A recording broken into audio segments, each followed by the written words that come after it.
Isn't being a Baltimore Ravens fan the best? Why? Because things are getting better. We remember in that Chiefs game, Nate Wiggins, our best corner of the year so far, he left holding his arm and we were thinking, oh boy, here we go, another one down. And then he missed practice yesterday, but John Harbaugh tried to tell us, he said, hey, when it comes to Nate Wiggins, how about we see tomorrow? And look at that, Nate Wiggins, he returned to practice. Okay, let's go, Harbaugh. We appreciate you. But then on the flip side, things also ended up getting worse because in yesterday's practice, Kyle Hamilton was there. He was practicing, but on a limited basis. They actually said he got a groin injury in practice yesterday.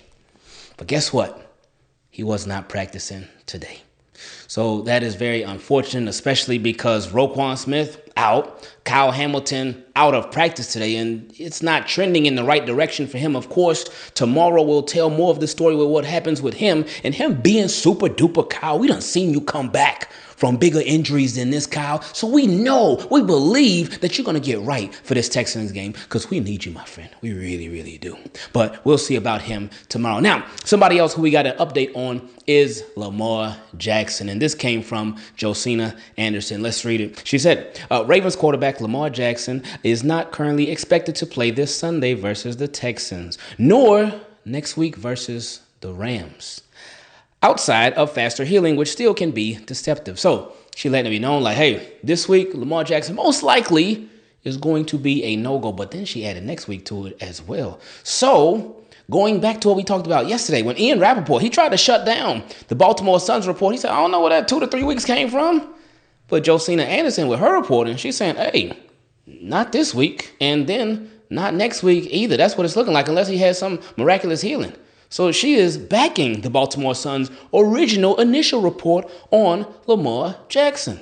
So how about that? Anyway, continuing, she said the bye week is after that. That's a good safe window to help better ensure the hamstring issue doesn't reappear later in the season when it counts more. So that makes sense.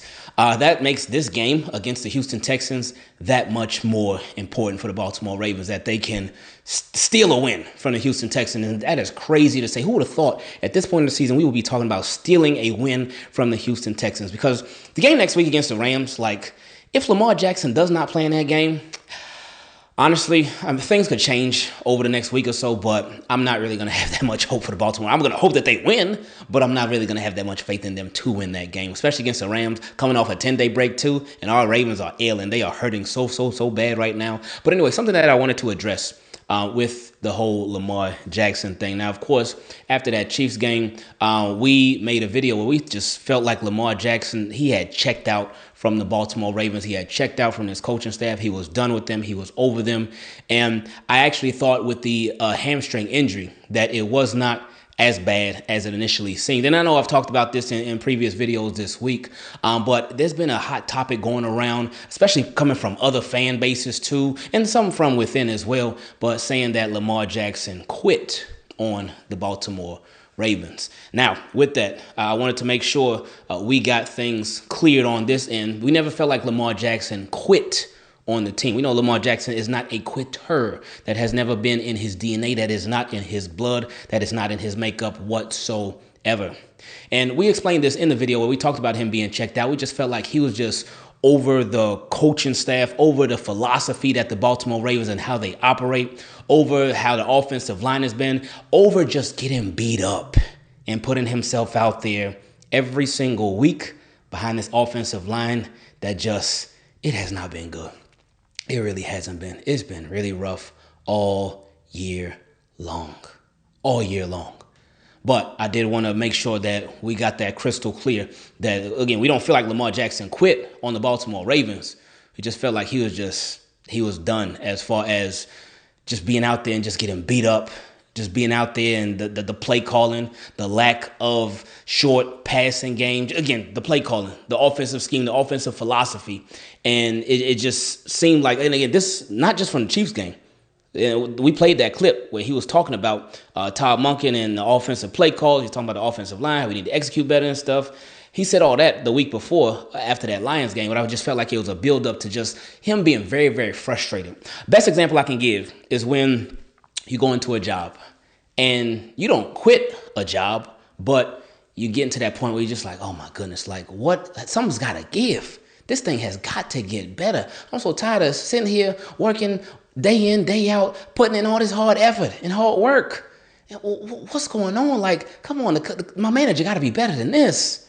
Come on. Some of my other employees, they got to be better than this. I'm still showing up. I'm going to still do what I got to do, but I'm just getting fed up. Something's got to give. And now, again, that's just my own opinion. Lamar Jackson could be thinking something completely different.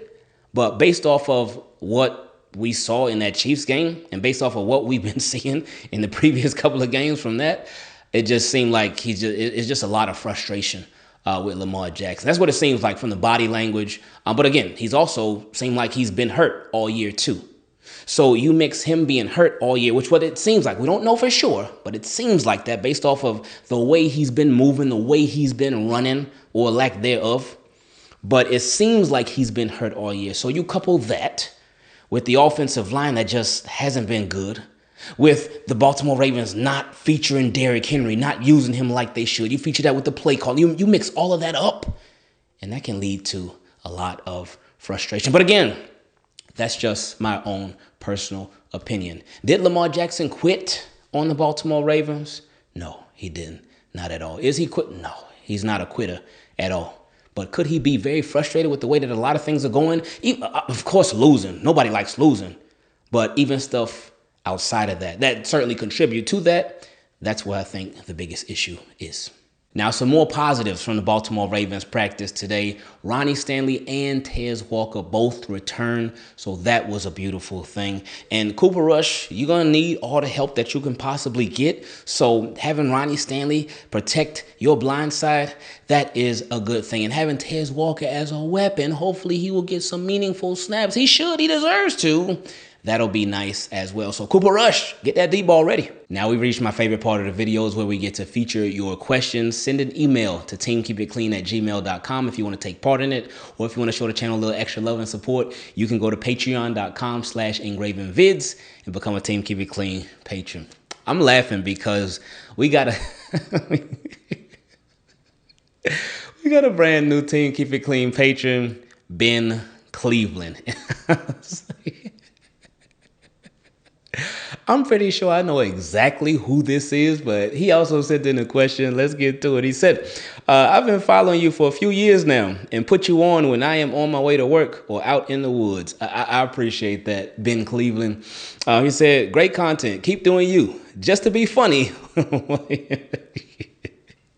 He said, what are your thoughts on the offensive line? Appreciate you. No, I appreciate you. And thank you for becoming the Team Keep It Clean patron. With the offensive line, I think they are a big work in progress. Obviously, all starters from last year at some point. Obviously, Andrew Voorhees is sort of the asterisk there because he got hurt, and then Pat McCary took over, and they never gave him his job back. But with this offensive line, I think a lot. They need to be better, in my opinion, but also Todd Monken and the play calling needs to help them out as well. Having Derrick Henry more involved, actually using him, not just having him standing on the sideline, that could help this offensive line out. The quick passing game, the screen game, that could help the offensive line out as well. Just build their confidence up, lessen the confidence of those pass rushers and defensive linemen that are getting after it. And that could just make them so much better just from that alone. Because if you're going to stick with the same five guys, all right, that's what we expect the Baltimore Ravens to do. If you ain't going to make any changes, all right, then change up the play calling so they can be better. Next question came from my guy, Deshaun, who's also a Team Keep It Clean patron. He said, what's up, fam? What's up, Deshaun? Hope you all is well with you and your family and the Team Keep It Clean family. We've all been very frustrated with what's been going on with our Ravens, obviously. And I'll be honest, I've decided to take a break till after the bye week. Really? Come on now, Deshaun, don't do that, baby. What, like, no, man. Come on, say it ain't so. But anyway, he said, I've had one thing on my mind since that terrible loss to Buffalo. The past couple of years, it's been all about this being Lamar's offense. How much control do you think he has right now? I get he's probably given a couple different plays, but you think by now he'll be able to do a lot more, especially the way that they've talked the past couple of years. It's very confusing to me, and no one seems to be talking about it. That's a really, really good question. I wonder. I feel like it's one of those things that we may never really know. Only the people behind the scenes would have that information.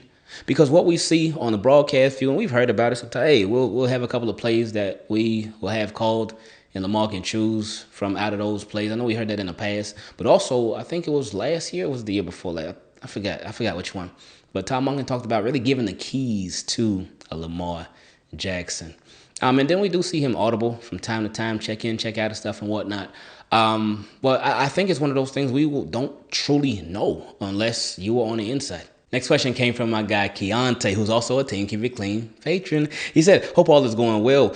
We seen Carter Dan's video and that young man got moves. Had Ray Lewis commenting, LOL. Well, first off, hold up.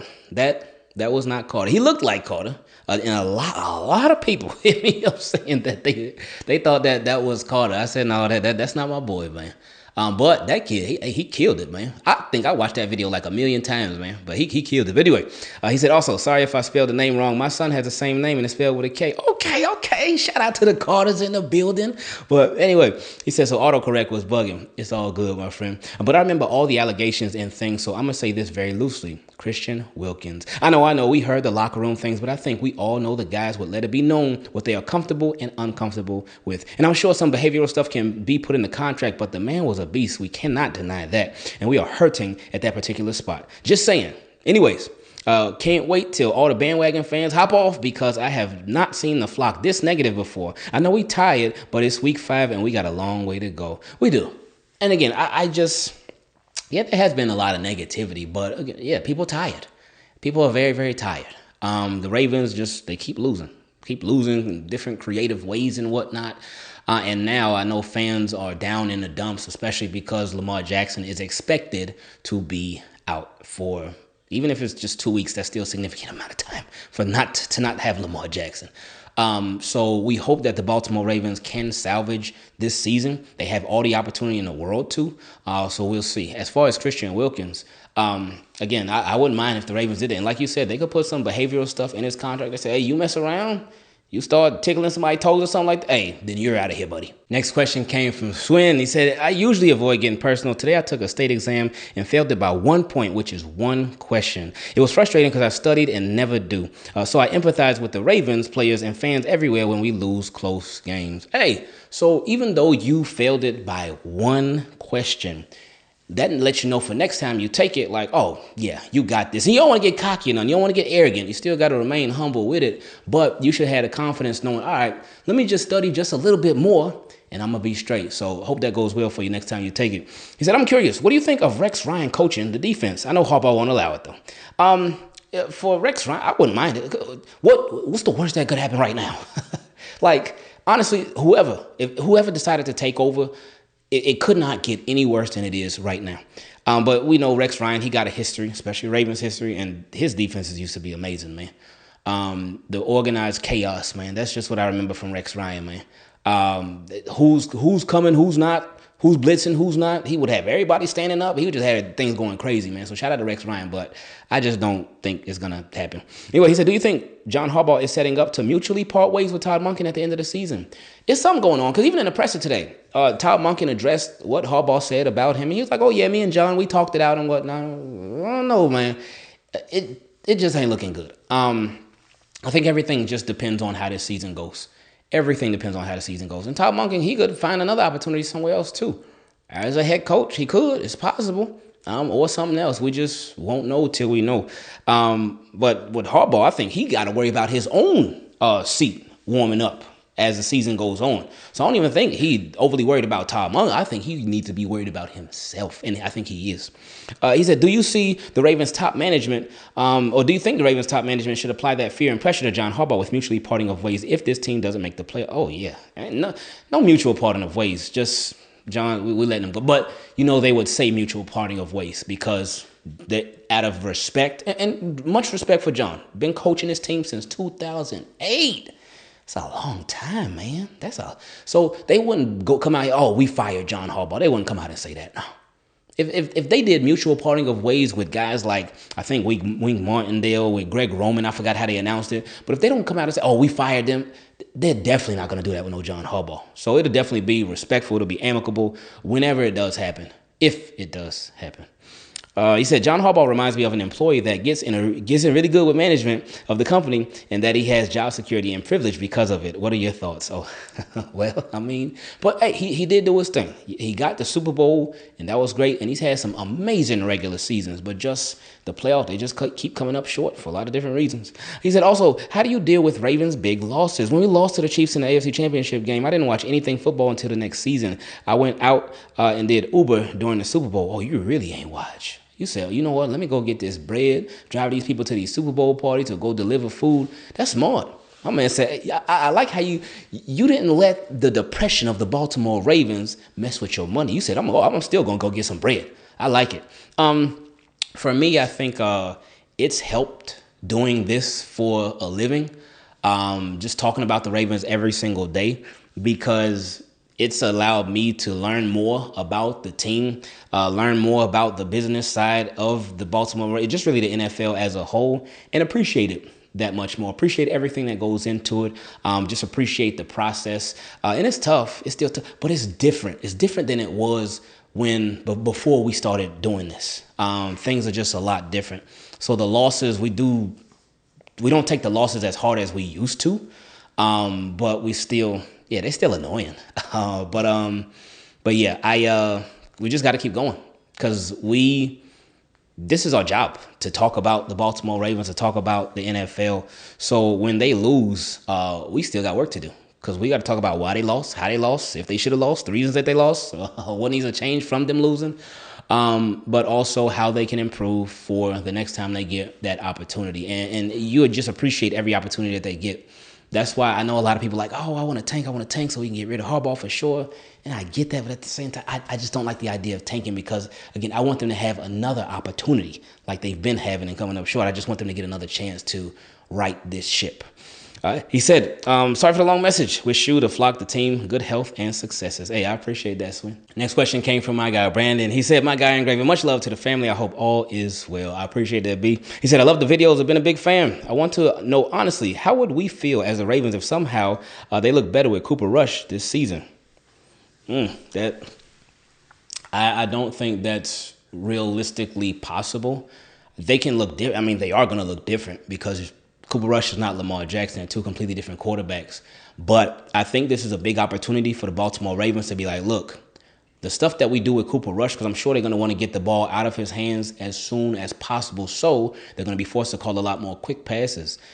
If they can have success doing that, even if they implement that with Lamar Jackson as a quarterback too. Of course, still do a lot of the stuff that you were doing before too. Not the bad play calling, and not the bad critical play calling, and not the big play, terrible play calling either. But you can implement a short passing game with Lamar as well. That's something that they just don't do enough. They do it here and there, but they don't do it enough. So anyway, continuing. He said, look at 2017, the year of the backups. Not saying Lamar will be out that long, but just if and when Cooper's out there, if he made the offense better and we made it, how would we feel? Sorry for the long question. Just curious on what you think. I think that would raise even more red flags for Todd Monken. It really would. Because if the offense can get moving with a Cooper Rush, then, they should have been able to continue that with Lamar Jackson. I mean, we saw the first 3 games, too. Again, they scored 40 points, 41 points, then 30 points. So they know how to score. But just in that Chiefs game, they came out, but then they stopped. Everything that was working, they stopped it. Of course, Lamar Jackson, he threw that bad interception. And then there was the self-inflicted fumble where Tyler Linderbaum knocked the ball out of his hand. But everything that was successful, they just stopped it. So Ravens, they, again, like we keep saying, I know y'all tired of hearing me saying it, but so much of their issue happens before the ball is even snapped. They got to fix that. He said, and just like half our starters on defense, I'm out. Next questions came from Jarvo. He said, do you think we have real leaders on this team? We do, but we could use some improvements there. And I was watching this thing with Ray Lewis today, and I was like, oh my, we'll talk about that later though. Anyway, he said, how good would Brian Flores and Robert Silas do with this defense? It would have to be much better than what Zach Orr is doing right now. When we first hired Zach Orr, a lot of people were saying, oh my goodness, why are we hiring him? He's in over his head. He's never been a defensive coordinator before, and it's been bad. It's been really, really bad. Hopefully he can get it turned around though. He said, do you think we should have paid Queen instead of Roquan Smith? I wish there was a chance that we could have kept both because they blended so well together. And this was after the Chiefs game. He said, yeah, I'm done with this team keep it clean, but guess I'm just too spoiled. Hope we turned it around, but it's hard to see it. This team is a joke. Best team on offense and defense on paper, but yet can't beat nobody but the Cleveland Browns. Just going to give some key points because I know you're going to get a lot of the same questions about how frustrated and embarrassing this team is. Key points. Lamar has officially checked out. The offensive line is horrible, and yet we still going to draft a defensive player in the draft and go cheap in free agency. Henry still got no touches. Time for a new defensive coordinator and head coach. Time to trade Roquan Smith, Marlon Humphrey, and release Jair Alexander. Still no Keaton Mitchell. This team has been exposed. Kyle Hamilton is a no-show. Beaks might be done for the season. Well, you're right about that one. That was before the official announcement. He said offense is too predictable and should keep Henry on the field more. Oh, yeah. Players aren't hurt. They're just done with this coaching staff. He said a few more things I like to say is that I don't want to hear the injuries excuse because we play like this healthy. This organization doesn't care about winning the Super Bowl. I think the players need to call out the organization for something to happen. Why are offensive coordinator not calling quick passes or screen passes, especially if you see the offensive line not holding up? Ooh. I always love when we all on the same page. Anyway, continuing, he said, I think we're the only team that values trading picks. Why is Justice Hill, or values keeping picks? He said, why is Justice Hill getting more playing time than Derrick Henry? It's sad that we rely on a fullback to help with the offensive line. That's true. That's a good point, too. Because we do miss Pat Ricard like crazy. But we miss him as a fullback, but yeah, as an extra offensive lineman, as a blocker too. Anyway, he said, I wouldn't be surprised if Keaton and Lamar Jackson asked for a trade. The castle has fallen. Mike McDonald is holding teams under 17 points. His offense and defense needs to take over and ignore the coach's play calling. If Orr calls a play, they should run something else. If Todd calls a play, Lamar Jackson should change it and try his best to keep Henry on the field. Watch we go corner in the first round. We need to stop getting project players. Will Stephen Bisciotti step up since he made that statement about winning the Super Bowl? We're going to see. Hey, this Texans game is huge, man. It really is. I know a lot of Ravens fans counting them out. A lot of just fans in general counting Ravens out. But this game is huge. This is a huge statement game, man. Anyway, he said, John said in his presser that he will get with EDC about searching for an interior defensive lineman to replace Matabike. My option is that we sign Christian Wilkins and talk with the Giants about Dexter Lawrence. That would be nice. If we can get both, too. Again, I don't know if Christian Wilkins is healthy or not. He said, trade our way to the Jets since they love our players for Quinn Williams, Titans, Jeffrey Simmons, or Panthers, Derek Brown. So those are ballers. And he's a baller, too. He's been having a down season. He's been having a real quiet season so far. But those some guys right there. Like, you're going to have to give up more than a way to get one of them. He also said, last one, LOL. It's not the last one. He said, but if Beaks retires from this injury, we have $30 million in dead money. So maybe we can use that to actually make things right with the offensive line. If it's dead money, it's dead money. It's dead. You can't use it. Well, you could split it up into how much goes on the cap each year. But anyway, he said, so John will criticize Todd Monken's play calling, but not call out Zach Orr for being dead last in all categories on defense. We were the last previous season and last this season. Offense averaging over 30 a game, but defense gives up over 30 a game. That's so sad. It really is. And he said, let's get Marvin Lewis and Rex Ryan back in the building. Forget John's feelings. I appreciate you keeping that clean. Next question came from my guy, Zaga. He said, I just seen the Ravens post videos of practice, and I seen Kyle Vanoy out there. Do you think that he will suit up this Sunday? That's what it's looking like, finally. And we've been missing a lot of guys. We still missing a lot of guys. And we will forever this season be missing some significant guys. But the more we can get back, the better.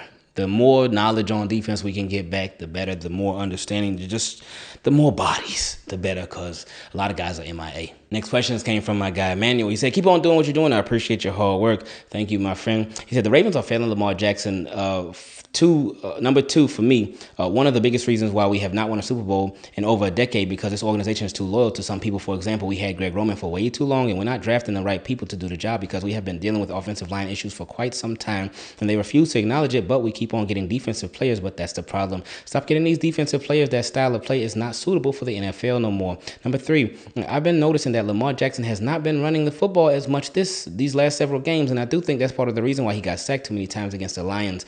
Well, we talked about that. So it wasn't that he just ain't had nowhere to throw. And then the offensive line, they were making it like they had nobody to block. Anyway, you said, number four, do you think the Ravens offense has to score at least 45 points to win each game for the rest of the season because of how bad the defense is? Oh my goodness. I mean, that's that's kind of what it seems like it's going. But the defense, they can't be this bad all season, can they? Like, is it even possible? I hope not. Anyway, he also said, do you think this team has failed Lamar Jackson? Me, personally, I do. They keep on giving him average players to work with and expect him to be a Super Bowl. Number two, I think this team quit on John Harbaugh. What do you think? I think they're getting really tired, really tired of John Harbaugh. That's just my opinion, though. And he also said, which players do you think the Ravens need to let go? Oof, it's too early. We talk about that in the offseason.